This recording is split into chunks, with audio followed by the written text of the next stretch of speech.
Warm welcome to everyone this evening to this webinar. I am Bishop John Peredur. I chair Churches Together in Britain and Ireland's Churches Refugee Network. We have been running these webinars as planned, and this is the second webinar of the 3 that we have. 2 weeks ago, we focused on the refugee situation in Europe in the particular COVID-19 pandemic context. And tonight we focus on the refugee situation in United Kingdom and Ireland and the impact of COVID-19. And the next one will be on 15th of July at 7 p.m. And we shall be focusing on the policies and matters related to refugee support in United Kingdom and Ireland. As we begin, I just want to offer a prayer.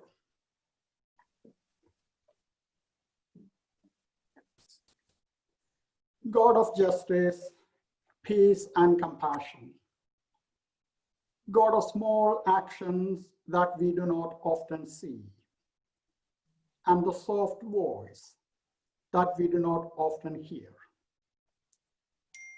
Justice is hard to define and harder to apply, but love lived out in public is never out of reach. Help us all to welcome the instinct in ourselves to do the right thing in the moment we are in. We pray in Jesus Christ, our Lord. Amen. I just want to hand over to Peredur Owen-Griffiths. We normally call him Pred. Pred represents the churches in Wales on the steering group of Churches Refugee Network. In 2015, he joined Christian Aid as the regional coordinator for South Wales and Legacy Officer for Wales. So over to Fred. Well, good evening, everybody, and thank you very much, Bishop John. This is a 1 hour webinar, and it's the second of 3. And we're hosted here kindly by Churches Together in Britain and Ireland through the Churches Refugee Network. Tonight, we're going to be exploring the refugee and asylum matters in Britain and Ireland and how the COVID-19 crisis has affected that that issue. My name's Peredur Owen-Griffiths, or Pred for short, and I'm responsible for Faith, Order and Witness at Cytûn, that's Churches Together in Wales. I'm joined here this evening by Erica Williams. She's from the Wales Strategic Migration Partnership. Emma Wilson, an advice worker at St Rollox's Church of Scotland Community Outreach Project. Sarah Teather from the Director of Jesuit Refugee Services in England, and David Moriarty, the Assistant Director of the Jesuit Refugee Service in Ireland. So we'll be listening to the 4 speakers speaking for about 10 minutes each, and then we'll go into a question and answer session afterwards. As we're speaking this evening and as the speakers are presenting, please do feel free to pop your questions into the Q&A box available. We'll try our best to answer the questions, but we are limited on time, so we'll do our best to answer as many as we possibly can. But we do apologise, obviously, if we can't. So, as I said, this is the second of 3 sessions. We're going to go first this evening to Erica from the Wales Strategic Migration Partnership, and she's going to give us a view from Wales. So I'll hand over to Erica now for about 10 minutes, and we'll listen intently to what she has to say, and then we'll go on to Emma after that. But over to you, Erica. Thank you very much, Pred.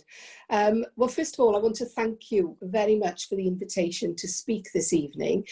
And I also kind of need to apologise. I almost feel you've been shortchanged. It should have been the manager of the Wales Strategic Migration Partnership, Anne Hubbard, who spoke to you.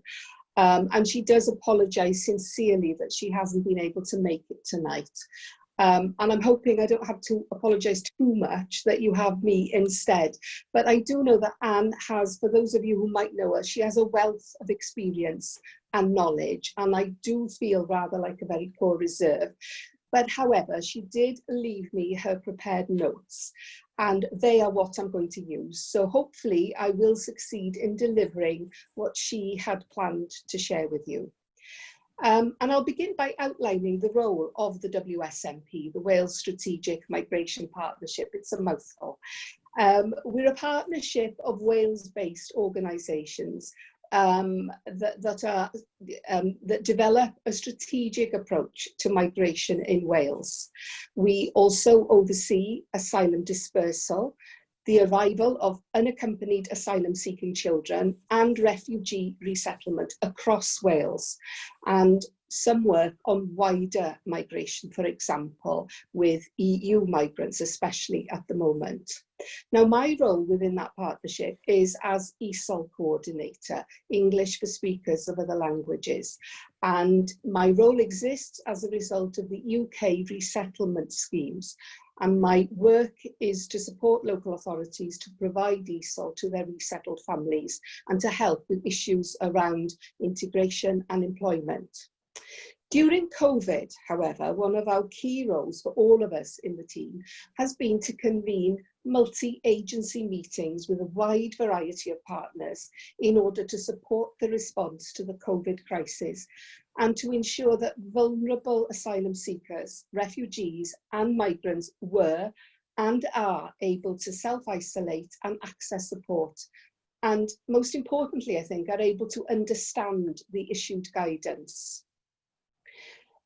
Now, despite the disproportionate impact of coronavirus on Black, Asian and minority ethnic residents in Wales, little is actually known about how different communities may be coping with the lockdown restrictions and how their well-being might be impacted during this difficult time. So thank you for the opportunity to join the discussion tonight. I'm going to give some perspectives from our engagement with the issues and that of the organisations that we work with, including the International Organisation for Migration, the IOM, and the Helen Bamber Foundation. They provide trauma counselling for asylum seekers. They're a specialist clinical charity which works with survivors of torture, human trafficking, and extreme human cruelty. The Helen Bamber Foundation shared with us their view with some trusted partners on the impact of COVID on their clients. So the foundation had done some work around whether self-isolation was and is proving especially difficult for asylum seekers and refugees in comparison with the UK population as a whole. This work was done relatively early in the lockdown scenario. And the notes that the information is based on, came from sessions with 275 clients. What they found was that the majority of their clients were adhering strictly to government recommendations regarding self-isolation. Indeed, they found that many clients were so anxious and fearful about the situation that they refused to leave their accommodation and were already suffering from the mental health and practical consequences of extreme isolation. They have very few clients who, due to a lack of mental capacity and or limited language skills, do not understand the restrictions being imposed. They said that some of their clients are in extremely inappropriate accommodation for people with their background experience of trauma. This includes individuals who are in accommodation, sometimes even sharing a room with others, with people who they don't know, and fear catching COVID-19 from their roommates or from their housemates. It's also worth perhaps mentioning the type of accommodation. Some people are in initial or contingency accommodation, as it's called, and there can be over 100 people held in a single building. People in this type of accommodation may not be able to social distance effectively, let alone self-isolate if needed, and therefore may not see the logic of self-isolating when they go outside together. A lot of the conversations that we had and the discussions in our multi-agency COVID calls were around these issues of room sharing and self-isolation. Many clients, and this is back to the Helen Bamber Foundation research, spoke of their distress at not being able to social distance or self-isolate satisfactorily. Even if they have their own bedroom, they're likely to be sharing bathrooms and kitchens with others that they don't know. Some of our clients are having to make the best decisions they can about where they are safest from being infected with or spreading COVID-19. Prior to the pandemic, many of these clients were able to maintain some degree of mental and physical stability by staying outside their accommodation for long periods of time, often throughout the day and sometimes even during the night. Some of these clients are, of course, now able to extend the time they are outside their accommodation beyond 1 hour in order to avoid conflicts in their accommodation and a further breakdown in their own mental health. It may, however, be that when the Metropolitan Police come across individual asylum seekers or refugees, that they have problems with communication, leading to a view that this population is behaving in a different way. The lack of language, the lack of being able to understand and to make yourself understood can lead to complications and huge misunderstandings. The evidence of the Helen Bamber Foundation does not support this view. They're concerned that if this view, which represents a degree of racial stereotyping, becomes embedded in police strategy, it may well make this matters worse. The Foundation highlighted that asylum seekers who are provided with accommodation and or financial support by the Home Office do not have the ability to shop online, as so many of us were encouraged to do during the initial lockdown, and therefore they cannot buy food and other essentials easily.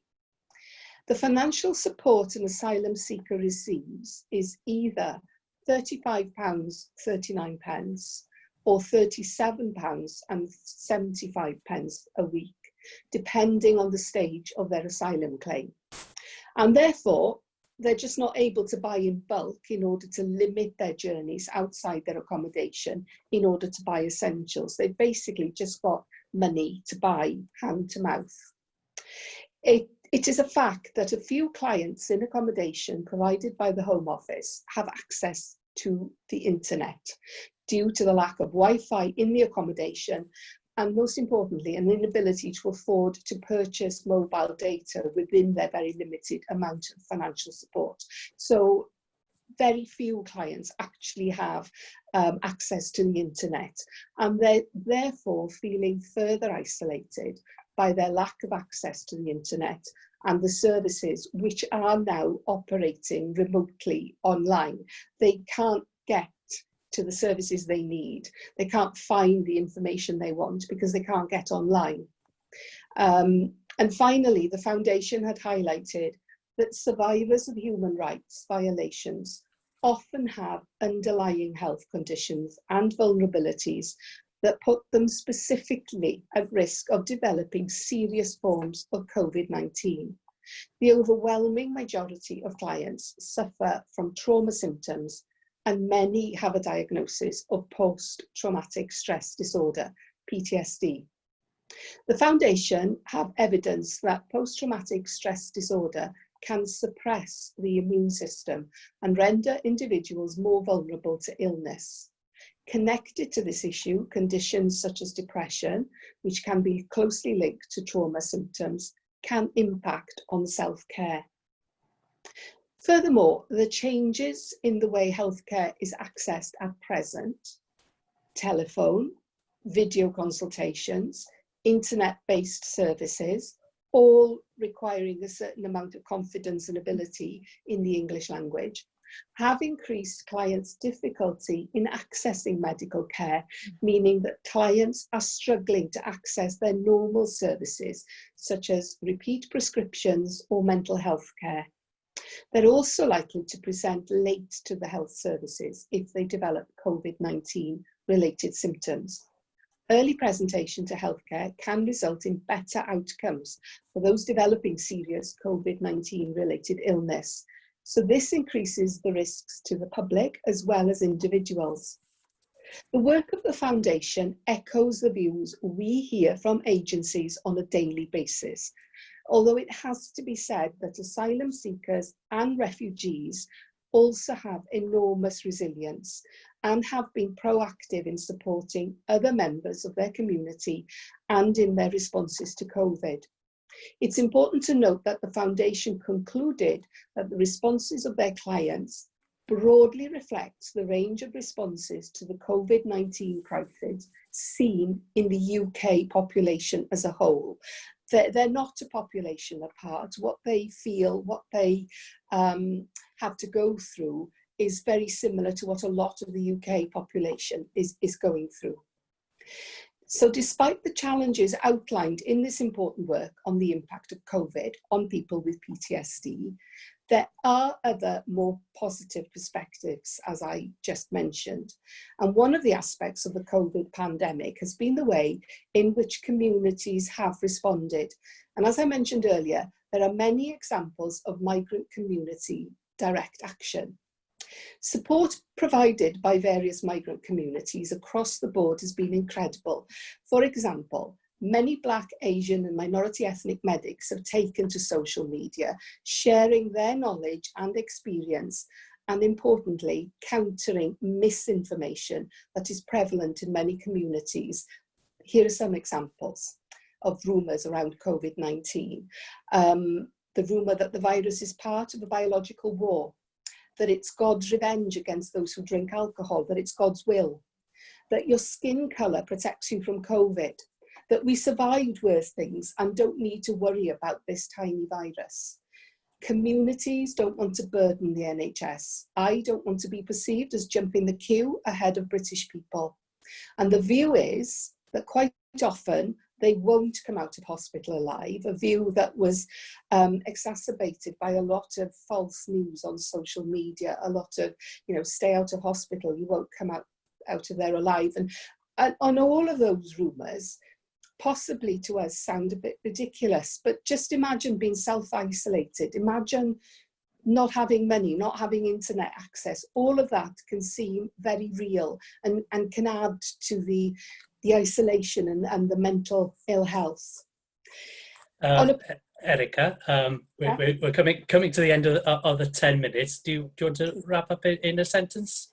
Yes, lovely. I think my sentence to wrap up would be a little example of positive action here in Wales itself. I know that in Swansea and Powys, Syrian refugees who were experienced tailors before they had to flee the conflict have been able to, beg and borrow, I heard, sewing machines, and have been making scrubs for NHS workers. And I also know that a group of Syrians, Iraqis and Palestinians in Aberdeenshire have been doing similar. I've no doubt of many others.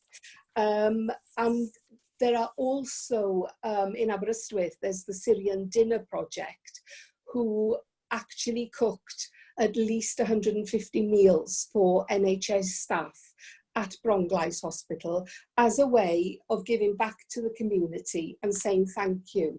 So I do feel that a lot of what I was telling you was based on trauma and difficulties, and all of that is true and all of that exists.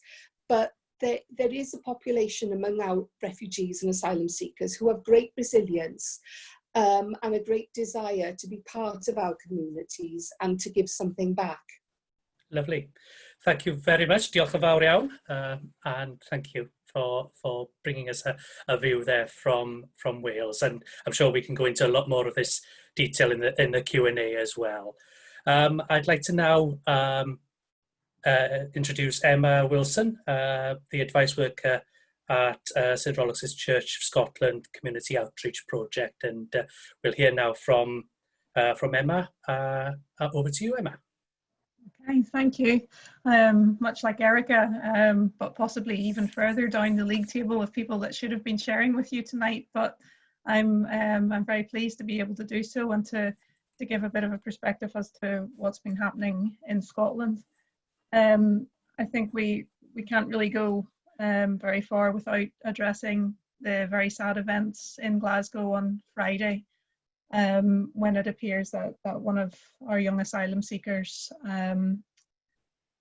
for whatever reason, has attacked other people within his accommodation and ultimately led to losing his own life, and with 6 people still in hospital as well. I'm not sure how much attention has been given since the events, but what had happened is that the Mears group, who took over the accommodation contract in September, and were really still in the kind of initial period of that contract, that was the initial kind of warm-up period was due to come to an end in April. At the very start of lockdown, they moved around 400 people into hotel accommodation from what was mostly initial accommodation, so not the dispersal accommodation for the most part, but mostly initial accommodation. Moved them all into hotels. The reasons for it, not quite clear. Looking in the most positive regard, it may have been that they felt it was easier to look after people in 1 or 2 locations, but it led to significant problems in terms of people's mental health. We had previously also had the suicide of a young Syrian in similar accommodation a few weeks before. One of the major complaints is that because it was catered accommodation, everyone that was moved in there lost their cash support. So effectively, they were trapped inside the accommodation. They had no money with which to go out and purchase anything themselves, no money with which to travel, no money essentially to purchase mobile phone top-ups, and that meant that they had no ability to contact lawyers, to contact others, their family members abroad, and perhaps other community support that they might already have had in Glasgow. And that seems to have really been the largest part of the complaint about the way that this was handled. It also led to a great deal of difficulty in the social distancing, much like Erica has spoken of in the initial accommodation. People were stuck in the hotels, even if they're decent hotels, are not meant to accommodate people all day long. People usually stay there, have their breakfast and go out during the day. So folks were crammed in. There was talk also of pregnant ladies being accommodated on floors where it was all young single men, some of these ladies have probably been victims of quite serious trauma and possibly sexual violence as well. So inappropriate from that point of view. A number of complaints about the quality of being provided, and I think there were some issues with the provision of food during Ramadan as well. We wait to see, hopefully there will be an inquiry as to why that decision was made, and an inquiry separate from just the police investigation.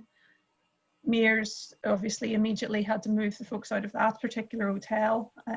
Most were moved into other hotels, but they had already started the process also of moving people into their dispersal accommodation. I think if we can look at any bright side with what happened on Friday, it has been to see the huge support and the expression of welcome and of concern and of care from the wider population in Glasgow. Possibly not what we saw reflected in some of the social media comments on the news reports, but the actual practical outpouring of care meant that one of the support agencies actually had to say, please stop bringing us clothes because we can't keep any more. We've been overwhelmed with the donations. And having spoken to a number of folks from the Sudanese community that we were particularly concerned about because it was someone from their country, they have said that they have felt very supportive. They have had many people checking on them. They've had many people making them feel extra welcome. And so if we can take anything positive from it, I think it is that people have been supported and have been cared for. in the aftermath of all of that. In terms of the other things that we've been seeing, I think a lot of it will be similar to what Erica has already said. For ourselves at St. Rollox, we provide a specialist welfare rights service, particularly for refugees who are trying to access benefits and employment and all of the technical things that can go with that. We have seen a huge amount of hardship for families who are subject to the benefit cap, and in particular have seen that all of the easements that were put in place with regard to the uprating of universal credit and some of the other additional help has not helped those families at all, because the cap means that they can't have that. Perhaps more worryingly, at a time whenever they have all of their children at home all day and need to feed them, the additional support provided by the council, I think, was very much aimed at the local population. The farm food vouchers that were given to cover the cost of school meals it's not really a shop that our refugee folks would use very often, so they have struggled even to make use of that. And despite the fact that there's to be a hold on any eviction proceedings during the pandemic, we have seen even some of the social landlords moving in to seize money for arrears of rent for folks who are literally having to choose between paying their rent or eating. And they have, some even of the social landlords have moved in to start to take an alternative payment arrangement from Universal Credit and to take some of that money back. So that has necessitated quite a lot of intervention from the likes of ourselves, from the Refugee Council, and undoubtedly from other agencies that are involved.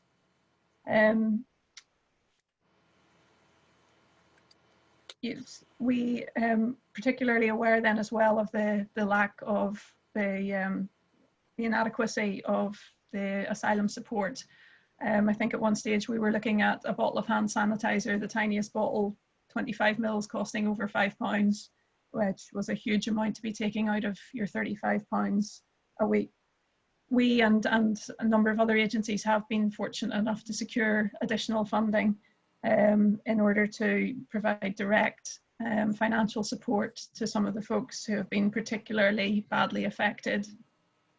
I think it is worth saying as well that a lot of the support that was put in place in local areas for people to access help with getting medicine, for help with delivery of food, if they were self-isolating and so forth, hasn't been that easy for our asylum seekers and refugees to access.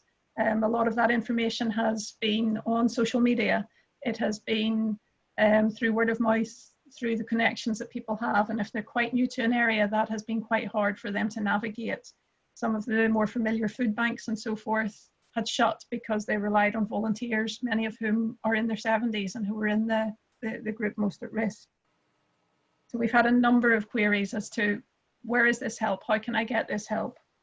It also felt like Glasgow became a very sort of localized support area. So if you were in a particular sort of parish area, there would be support there. But if you're not that integrated into that community and you look to the wider refugee community or the wider city community to provide support, it was more difficult for people to access. We also found the same difficulties as Erica mentioned, with people being very susceptible to rumour and to messages that just weren't terribly clear. I think we have all struggled to know exactly what we're allowed to do from week to week. And for the refugees, that has been particularly confusing. Right at the start of lockdown, I had a call from a lady who was very distressed because her son was showing symptoms possibly of the virus. He has an underlying breathing condition. And she had been told by somebody that if she rang an ambulance and it sounded like coronavirus, the ambulance just wouldn't come. So she was on the phone to me in tears saying, what do I do? Because they say the ambulance won't come if it sounds like corona, and I'm really worried about my son. So some of these messages that we sort of think these rumours that can be silly, but had a huge detrimental effect on the stress levels that people were living with. And again, because people weren't sure about what they were allowed to do, we found many families who were simply staying inside nearly all of the time. Children who hadn't been out of the house at all because the family didn't know that it was okay to go for a walk in the park.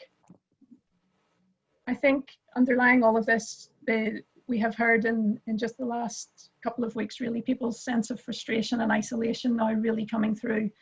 People are just really desiring to be back into their English classes, into the places where they call in for a cup of tea and coffee. They are really feeling that isolation and the detrimental effect upon their mental health.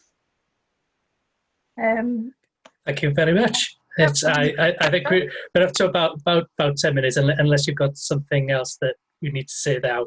What we'll do is we'll come back to some of your points, obviously, in the question and answer session. And we've started having a couple of questions come through, but I'd encourage people to type in their questions as we're listening to our speakers. Now, our third speaker is Sarah Teather, and she's the director at Jesuit Refugee Services in England. I'm going to pass over to her now, and it's over to you, Sarah. Thank you. Thanks very much, Pred. The JRS UK works specifically with asylum seekers who are made destitute by the system and those in immigration detention. And as a lot of the comments from Erica and Emma have focused on people at different stages in the asylum process or on refugees with status, I'm going to focus more on the situation affecting the people who we support, who I really think needs to be heard. I mean, they faced a really bad situation since the start of the pandemic. People who are destitute, I mean, I'm sure everybody who's listening who works in similar organisations will be aware of the problems, but I mean, they're banned from working, they're not in receipt of any financial support.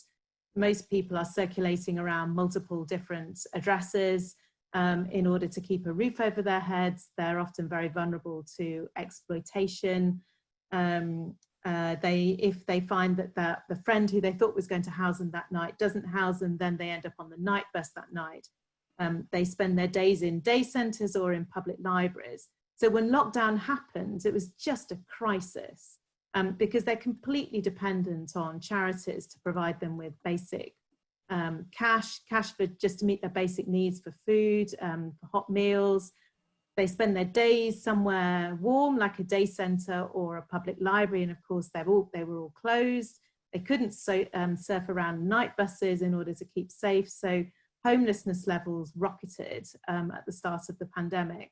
And we found that the people who we were supporting were just facing a crisis to survive. They were hungry, I mean really hungry. I've never met that scale of crisis amongst the people that we support so quickly.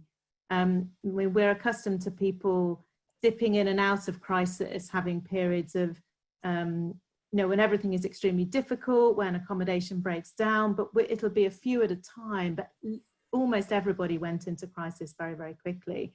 So that was, it was a very difficult situation, and we found we were listening to people who were on the edge of despair. So, I mean, for those who were managing to remain in accommodation with friends or acquaintances, many of those people were also people who perhaps experienced detention or torture in their own country. And we saw a real deterioration in mental health for a lot of people. It reignited trauma. It was very, very difficult. I mean, there were some positive changes from the government. It's interesting, things that they said they could never do, they were able to do. If only they would stick to it. So reporting that was thought to be absolutely essential was eventually suspended, but it was a total muddle. I mean, nobody communicated with asylum seekers themselves about what was happening, and it was very difficult to get clarity on what the government policy was. But eventually it was suspended. The need to travel in person to Liverpool to make further submissions or put in a fresh claim, even if you're destitute, which of course is ridiculous and a deliberate barrier, that was eventually suspended. I mean, there's a bit of hope that won't be reintroduced. And for the first time in many, many years, levels of people being held in immigration detention are at an all-time low. There's only something like 300 people, I think, in detention at the moment. as opposed to what's usually about 3,000. So those people who are in immigration detention have faced a really difficult situation. What we've heard from people that we have been supporting is that COVID has gone through the centre. There's been a huge amount of fear, and self-harm has been very, very high. There were also some changes to Section 4 rules, which meant that people who we support who would not previously be eligible for Section 4 accommodation became eligible for Section 4 accommodation. So it was often a very, very poor quality. So we have people who picked up COVID in the Section 4 accommodation. They were in shared rooms, overcrowded accommodation, and it whipped through the hostel, and at least one of the people we were supporting ended up in hospital. And then there was another a scheme to try and tackle homelessness that was called Everyone In, overnight people who they said they would never ever be able to house were actually taken into hotels. It was a bit chaotic, honestly. People didn't always know where they were going. It wasn't explained to people. There was frequently no food provided for people in the hotel. So I mean, I heard what Emma was describing about full board were actually a slightly different situation, and people were taken into hotels, but there was no food. I mean, how they were supposed to get food, considering they were still destitute, is beyond me. But yeah, so they were just provided basically with a roof. But all of that seems to be now coming to an end, and people are being given notice that they need to leave. And at the moment, it looks as though people who are NRPF, whether that's people who we don't support who have NRPF attached to their visa, or the people who we do support who are those with an insecure immigration status, look as though they're not going to be included in the next phase of the homelessness strategy. So for us as an organisation at JRS, it's been a bit of a scramble really to try and support people. And we normally support people through a day centre drop-in, and we turned our day centre inside out and have been taking food parcels onto the road, which is very difficult when people are still actually moving around addresses. So it's very labour intensive, and we work across London, which is actually a very wide geographical area. So we're trying to get food parcels and toiletries, which include just stuff to wash your hands with, across a very wide area. We rolled out a new scheme to make sure we could get cash payments, because it was money that people were absolutely desperate for. So we've rolled out a prepaid MasterCard so we can get people some basic help, and we can top that up remotely, which means if we go back into another phase of lockdown, we've at least got some means of getting some support to people. And gradually, as we've just the bit of basic help, people have wanted really to engage with activities. We used to provide a very active activity program along with other organisations, and loneliness was a theme that was picked up by both Erica and Emma in their talks. And isolation is a real problem for people. I mean, we've responded by a new scheme of connecting people with volunteers to provide proactive emotional support. But really what people want is to get together with other people. They want peer support. They want to be in touch with friends. And of course, that's very, very difficult. And digital poverty is a particular issue. So whether it's lack of smartphones or data.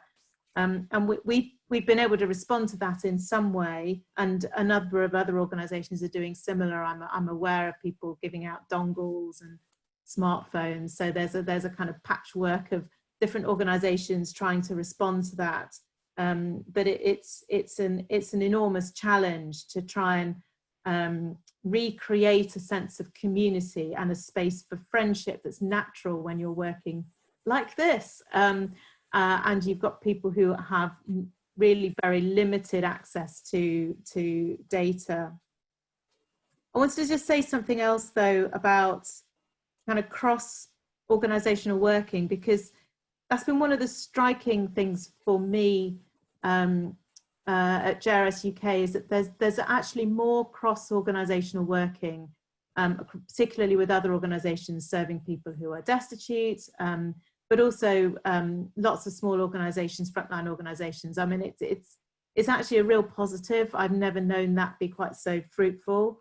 And we've been able to make one new partnership with Age UK, where we've connected some of our most isolated refugees with isolated elderly people in sheltered accommodation, and people are exchanging gift cards. I mean, the people who we're supporting, our refugee friends, are making cards through the Creative Arts Group, and exchanging that. And it's just something about trying to give people back some agency and to enable people to do what they would normally do, which is actually to support other people. I mean, nobody wants just to be in receipt of charity, and that's the particular difficulty, I think, about a pandemic, is that people who are already struggling are made even more passive. And actually what most people want to do is to be able to have agency, to be able to care for others, to be able to act. So we've been trying to find ways to do that, and we found other organisations supporting isolated people quite keen actually to reach out. And I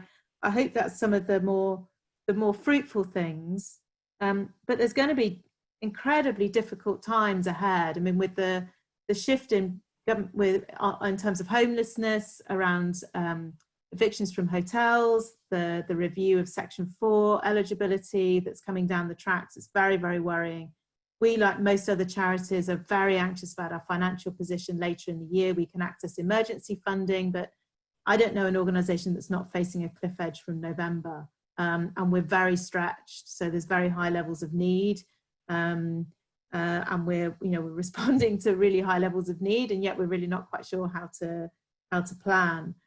But on the other hand, volunteers are coming forward in droves and are really keen to help. And there's a real spirit, I think, of cooperation. So I think there's a very mixed picture in terms of infrastructure of people being able to respond. But I think it's going to be a very difficult time. Lovely. Thank you very much, Sarah. Thanks for giving us your thoughts there. That's brilliant.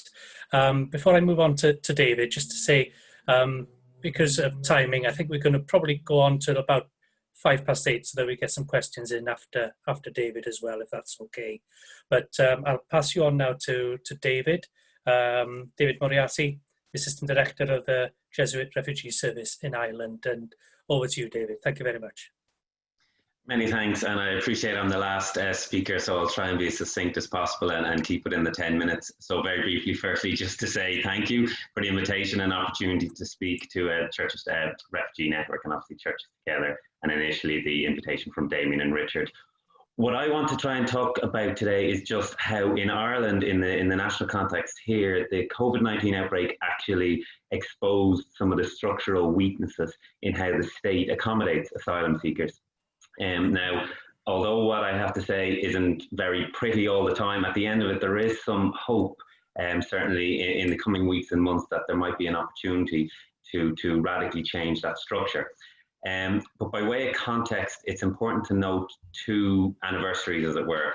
The first is that we're 20 years in Ireland into the system of direct provision, and that's the system by which the state accommodates people seeking protection here.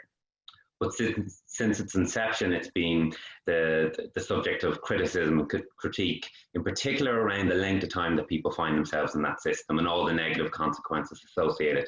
So this ranges from institutionalization, negative impacts on mental health and well-being, impact on child development and family breakdowns. But that's the system that is in operation here at the moment. The second anniversary is that yesterday, 5 years ago, there was a report published, the McMahon report, and it was a government-appointed working group. JRS Ireland served as a member, and that was tasked with trying to reform that system of direct provision. But although the report was accepted by government, over the last 5 years, we haven't seen the full implementation. It's been piecemeal and somewhat inconsistent. And that's critical in our understanding of the context that asylum seekers in Ireland now find themselves in, and how they find themselves in a worse position during COVID because of the lack of implementation there. The final, I suppose, contextual note of relevance is that towards the end of 2018, that system of direct provision, that effectively became full. So the state had to have recourse to emergency accommodation, which is not as suitable It doesn't have the same orientation and reception supports, and it's much more costly than the system of direct provision, both in financial and in human terms. But at the outbreak of COVID, there was essentially about 20% of the asylum-seeking population that is housed in Ireland living in that environment. So I mentioned that I was going to focus on how the pandemic has exposed or shone a spotlight on some of the structural failings. So similar to the other speakers, we had the same context here in Ireland in terms of the public health guidance that we were receiving. It was all about staying at home, socially distance, avoid those outside your immediate circle. For vulnerable individuals, we had a term cocooning, which is the self-isolating. But the reality is, for the population in direct provision, for the asylum seekers who were living there, none of that was possible in the vast majority of cases. So we have overcrowding in some of the centres, particularly those accommodating single males. So social distancing when you have 6 individuals in a small room is out of the question. There's a lack of private living space. So for families who had a member of the household who was deemed vulnerable, there's no space for them to cocoon separately, but still within the confines of the family unit. There's an over-reliance on communal catering. So over half of the centres accommodating asylum seekers in Ireland still don't have any autonomy for the preparation of food. So we had queues and sitting and eating in communal settings. And then finally, obviously the nature of congregated settings just increases the risk of people who are already vulnerable by the nature of a pre-existing health condition or their age. And direct provision did not enable a person who was in such a category to have any opportunity to self-protect in any form.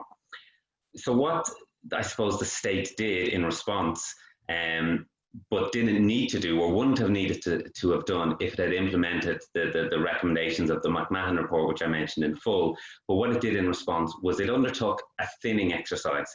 So it moved a few hundred, 300 individuals out of some of the more precarious living situations in centres and it moved them to new facilities. Now, while that sounds positive and it is good in its own right, it also posed significant challenges for those individuals because the country's in lockdown. We're all being told to stay at home, not leave our community, and yet there's hundreds of individuals who have been forcibly displaced living in Ireland, and they're being instructed that they're going to be moved halfway across the country to a new community, to a new centre, to somewhere that they've never been. So obviously that's going to give rise to huge distress and concern. Now, except it's nothing like destitution and being without a roof over your head, being without access to basic facilities, to food and to essentials, but it's still hugely distressing for each and every one of those individuals involved. So JRS Ireland tried to act as that point of contact to accompany them through that process and ensure that wherever they arrived, they were linked in with the medical support and social welfare supports they needed. I suppose, though, I should say that immediately prior to the outbreak of COVID-19 and the imposition of restrictions, there was a general election here in Ireland, and that was put on hold. So government formation didn't happen until the weekend. So we had a number of weeks where there was a caretaker government. But the experience of asylum seekers and the experience of those who live in the system of direct provision in Ireland during COVID-19 actually did move up the agenda, thankfully. Now, it never reached the top of the agenda, and it never will. But it significantly influenced the government formation talks to the extent that people recognised something had to change, that this was the final straw. And thankfully, as part of those formation talks, our Taoiseach, the equivalent of the Prime Minister or First Minister, came out and publicly acknowledged that the system, as a result of this recent experience, was simply not fit for purpose. And the programme for government agreed over the weekend, and I suppose this is where the hope is that they said within the lifetime of the next government, the system will be abolished and it will be replaced with an alternative model. So that's positive as a statement, but obviously it's much harder to do in practice, and it's certainly much easier said than done.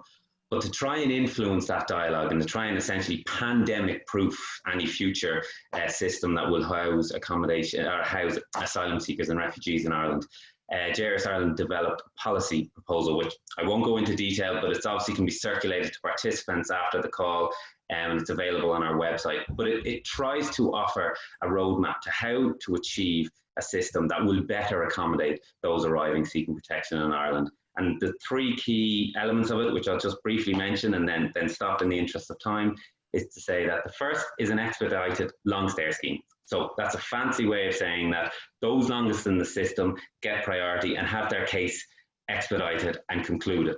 And if that was done immediately, the numbers that would benefit, if it was done for those over 2 years in the system, the numbers that would benefit when added to those who already have status, by the end of the year, half of the direct provision system would be in a situation where they could leave, which would dramatically create space for the necessary improvements to that system that could be done. The second aspect is to abandon what we have at the moment, which is a market-led procurement model for accommodation for asylum seekers. And it's resulted in centres being opened in remote locations which don't have adequate supports and services and suffered greatly during COVID-19 as a result. And we want to move to a local authority-led system, which is they're the equivalent of councils and boroughs. And this would enable us to have a fairer distribution around the country, but to house asylum seekers in towns which have the supports and services that were so drastically lacking during the pandemic. And the final is just to say that there needs to be obviously a person-centred approach from the moment of arrival, which isn't policy in Ireland at the moment. The integration does not begin at that point, and that cannot happen again, because what it led to was people living in isolated areas, in rural communities without sufficient supports, not knowing what to do, not knowing who to call, and just watching everyone else around them struggle with a pandemic, but they themselves were struggling worse. Thank you very much, David. For some reason my video stopped. Oh. Start my video. There we are.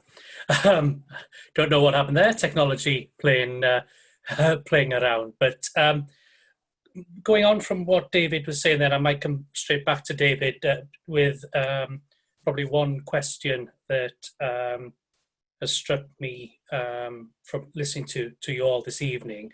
It's in two parts. What would be the main learning point that you will take away from this time that we need to address going forward?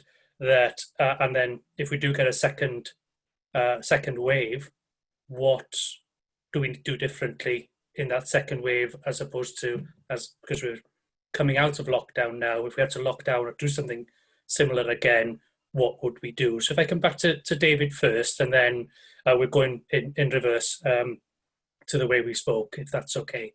David? Certainly. Well, I suppose the accommodation model that we have here in Ireland currently just isn't fit for purpose in general, but certainly during a pandemic, it enhances the risk of people and enhances their exposure to COVID-19 or other viruses. So the model of accommodation for protection applicants, whether it be in Ireland or elsewhere, needs to be drastically different. It needs to be smaller, more community-based, and it needs to be led by a different idea than what's available. It should more be led by what is suitable. Okay, Sarah? Oh, you're on mute, Sarah. Sorry, I'm back. Hello. I'm curious about your question as to what we is in this context, but as in England, or as in what we want the government to do, I guess. Yes. Okay. Well, I think the learning for me, or what I hope they will have learned, is that things they think they have to do that are an integral part of the immigration system, that campaigners and organisations and all sane people have been telling them they don't need to do and are a terrible idea for a long time, they could stop. Because in the blink of an eye, they stopped the need for reporting. They stopped the need to go and make submissions to Liverpool in person. They emptied out the detention system and they housed destitute asylum seekers. So I think what this proves really is that inhumanity is a choice. It is not a necessary part of the immigration system. Okay, thank you. So if we then go to Emma. I think the responsibility of those that take on essentially commercial contracts, their duty to also safeguard those that they are looking after. So it appears that there was a complete lack of any kind of risk assessment in regard to individuals being moved into hotels. And so these contracts that these large commercial companies put in for and essentially underbid everybody else, that there's a massive human element to it that they need to make sure that they can also take responsibility for. So I hope that the way that the bids are assessed and the way that these companies' ability to actually fulfill the contracts, I'm hoping that that will be looked at rather than just who's offering the cheapest service. And Erica? I'd agree with what the previous presenters have said, and I think I'd add, from the multi-agency calls that we've had, where we've kept an action log, and that's rolled forward week after week after, well, yeah, we were having twice weekly multi-agency calls, and it seemed to me it took an awful long time to get any sort of resolution on the issue of Aspen cards, and could they be used online, and could they be more flexible to allow people to actually buy what they needed. And there's been huge issues around issuing SIM cards and making sure that mobile data was available, and if asylum seekers were in hotels, that Wi-Fi was available. And it just felt as if it was taking a long time to get anything organised. It was still an open action for many, many meetings. And I think we have to be a lot more organised in that when, as I think the second wave happens, we need to have learned from the hardships and to put better support in place immediately. Excellent, thank you very much. And just looking at a few of the questions that have come in from the people out there and one of the question is, do we think that the lack of support in temporary accommodation is causing the tragic incidences that we've heard about in the news? Maybe if we go to Emma with Glasgow in mind, do we think that goes first, and then maybe Sarah, Erica and David? It's quite a difficult question to answer. I mean, there still was support going into the accommodation. The housing officers were there, the asylum health bridging team were going in. Some of the other agencies, we haven't been in person going in, but some of the other agencies were managing to maintain contact with people in that accommodation. I think it'll be very hard to pinpoint just one thing, and I think we need to wait until there is some sort of proper inquiry without sort of trying to prejudge that. I think it was the fact that, as people have been describing it, as hotel detention, and to be detaining anybody who has been through what the vast majority of these folks have been through. It takes a huge toll, whether you are detained in immigration removal centre or whether you are detained inside what might have looked like a reasonable hotel. The lack of freedom and the lack of ability to assert yourself as an individual has taken a huge toll. But that's, I think we will hopefully see a little bit more in terms of research as to what it actually has been that has caused such awful harm. Mm-hmm. I can't remember who I said that. Was it Sarah next? Or yeah, if we go to Sarah.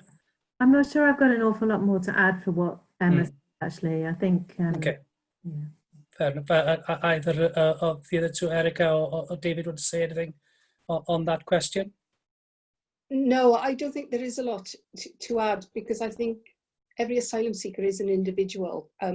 You can't make generalizations without having looked at the situation more closely, but we're certainly going to be discussing and looking at all the safety and support that accommodation providers have in place in Wales, hoping it's not too late, Yeah. David, anything from an Irish perspective, or? No, look, obviously it's a tragic incident. I think it's clear, if you don't have support, regardless of the unique resilience of asylum seekers and refugees, as mentioned, everyone is different, but if you don't have support, some people are going to face real struggles. Okay, so just a final question then, because this is the Churches Refugee Network, what more can the churches and individual churches, denominations do as a whole in your countries? What can they do to help the situation, and or are there any insights that you've got that that we could learn from? Maybe if we go to Sarah first this time. I'd really like to see the churches speak up very clearly on lifting the restrictions on access to public services around NRPF. I mean, there's, we're facing an emergency, and there needs to be leadership from churches at every level. So I think asking for help with advocacy is really critical at this point. And the second thing I would say is, given the homelessness crisis that we anticipate, we're, and in common with many other organisations who host, are looking at safe ways to reopen our hosting schemes. And if you're in a large property, and we know that sometimes vicarages and presbyteries and all the rest of it are quite large. People may know people in their parishes, and we'd really, really like your help. Erica? Yeah, I'd agree with all of that Sarah said. Really, it's if I think of Wales, I think churches can especially add to a sense of community, that sense of support that helps a family or an individual feel less alone, whether that's within accommodation or whether that is just within a safe meeting space when they can open up again. It's that sense of welcome and acceptance that I think churches should be making sure is felt in communities. Thank you very much. David? I think similar to what Sarah mentioned about at an advocacy level, that the church has a strong voice and it should use it, but also at the community level, we've seen a small but a very pointed rise in far-right rhetoric and racism, and that needs to be stamped out in the community, and churches can lead on that. Lovely. And Emma, finally. Yeah, I don't think I've got much to add to the other folks. I think a lot of churches are already doing a tremendous amount. And just, yeah, be prepared to speak, be prepared to really adopt these folks and help them to advocate for them and help them to express themselves to those that need to listen. Lovely. Well, thank you ever so much. I've thoroughly enjoyed listening to you all this evening, and I'm sure everybody listening at home has thoroughly enjoyed getting to grips with some of the very important issues that are out there within refugee and asylum seeker communities, and I'd encourage you all to keep up the excellent work that you are doing. So I'd like to thank everybody for coming this evening and listening to this very stimulating conversation. I'd also like to thank all the people that have sent in questions, and sorry if we haven't got around to answering all those questions, but I'm sure we'll be able to try and capture those and answer them if we can. So on behalf of myself, Peredur Owen-Griffiths, and CTBI and the Churches Refugee Network, diolch yn fawr iawn, a nos da. Thank you very much and good evening. Diolch, nos da.